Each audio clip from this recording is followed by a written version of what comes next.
So Ali has been playing Dragons Dogma 2 for us. And yeah, as somebody who hasn't played the first game, you really fell. You love RPGs, which helps, but you really fell for Dragons Dogma 2. I don't know exactly why Dragons Dogma 1 passed me by. I'm genuinely interested in a way that I think I was only partially interested before. In your preview, you mentioned that one of the fights that you had took a whole in-game day. So we were kind of encouraged, like, don't pay a huge amount of attention to the critical path, go and have a wander. Like, even if you do try and do a quest, you'll probably get distracted from it anyway. So I just wandered out. They'd set us up with a team of pawns to play with. So you were just ready to go. Pawn to your companions, basically. I was wandering around the world and I came across this golem, and then it turned out it was 2 golems, and that attracted a 3rd golem in the course of this fight. And I was playing this magical archer build that they'd set up.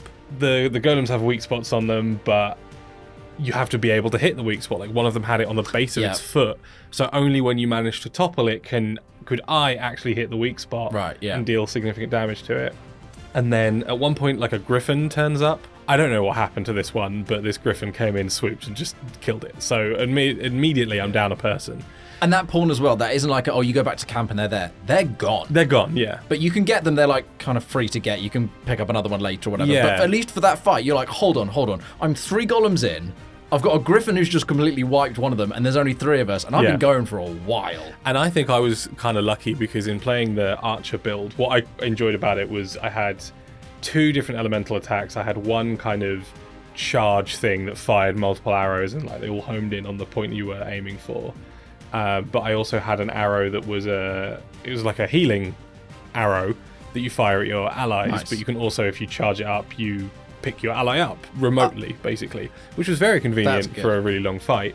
But also, once they're dead, weak archer, you're just like, I'm staying back here and not getting into that fight. I wasn't very effective. I think people were looking. This is part of why the fight lasted as long as it did. Oh, right. The fire arrows that I had were great at taking down the griffin, but the golems don't take a lot of magic damage. So I was completely reliant on the 2 pawns that I had that were like physical fighters, and then one of them died. So I'm down to like me, the magical archer, who doesn't really do any damage.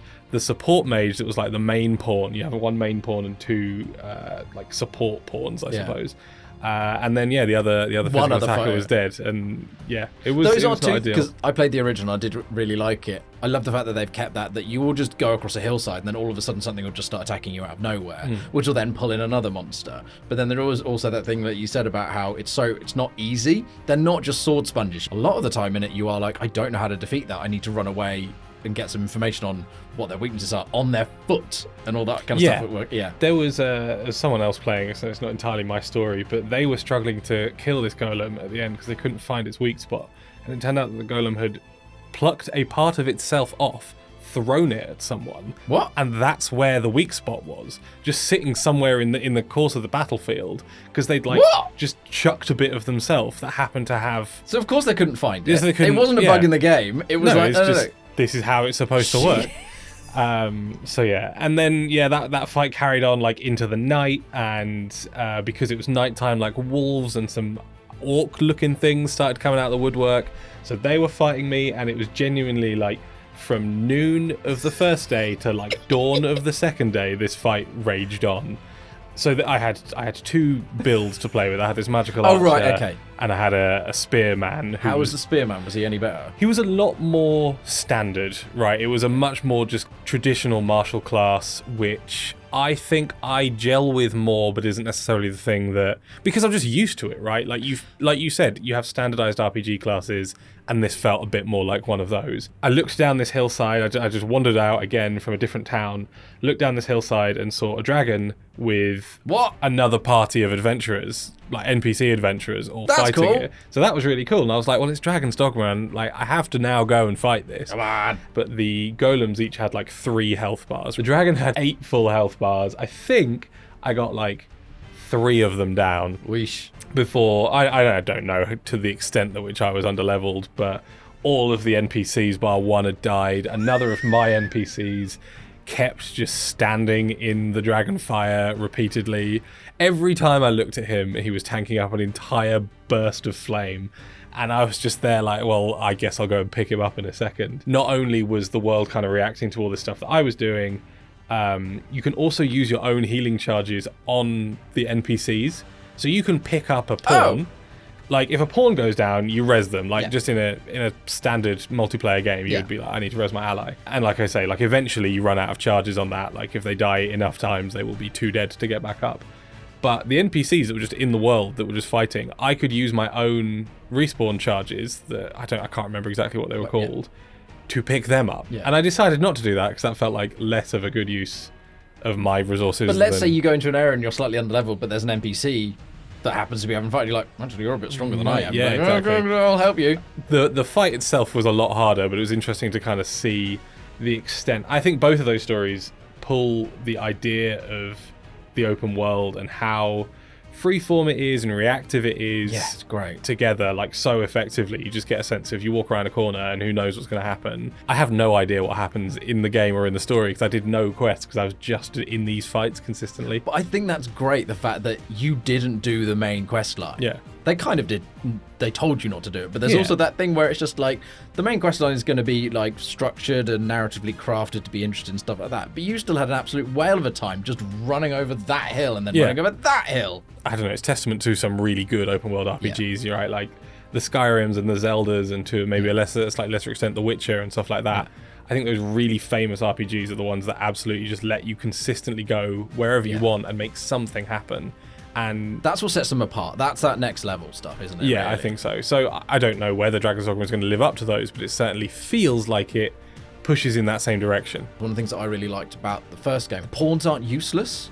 There is an element where like you can get a pawn of a certain class and you can also just tell it what to do. You'd be like, you are just my healer. I just want you to stand there back and like throw some spells up but just heal. And that's what I quite like, is there are certain classes that I didn't necessarily gel with, but I knew that they made a nice party mechanic. Unlike, in Baldur's Gate 3, you control your companion directly. Whereas it's always nice, like Atreus in God of War, where it's like you have a companion who's actually useful. That's always good as well. And that's the thing, like, I could not have defeated those golems without the pawns that I had, because I was a magic user and they were martial classes. I've pushed this golem over somehow, and the weak spot on its foot is now open. So that guy, my martial class who's over there, he now needs to be here if I'm ever going to finish this fight. Like, I was 25% of a party, and you talk about Baldur's Gate, you're 25% of the party there, but you also control the other 75% of the party. If you've got 4 people, then that's how it works.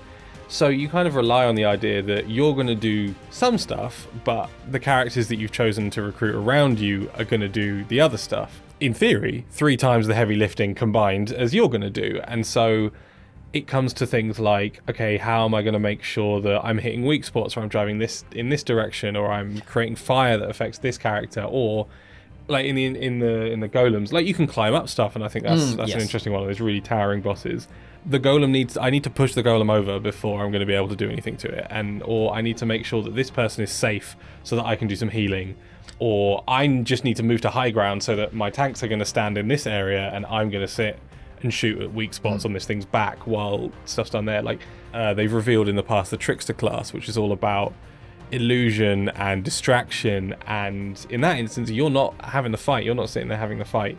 You need to rely on the idea that that's the peak of manipulating the battlefield. That's like, I'll put a fake little clone of myself over on that cliff edge and make whatever I'm fighting charge at the clone and disappear through it and fall off. I'm not going to be able to directly influence that, so I need to manipulate what's happening around me to make that happen. And also trust that the other 3 pawns and companions are doing what they should be doing while you can do that, and don't stuff it up. Yeah, and I think broadly, with the exception of the man who kept standing at the Dragonfire, the AI seemed pretty good. Like, the Pathfinder was tanking. Smart. It's forgivable, even if it was slightly frustrating in the moment. It does look good, but it doesn't look on the level of some of the PS5 RPGs that we've had recently.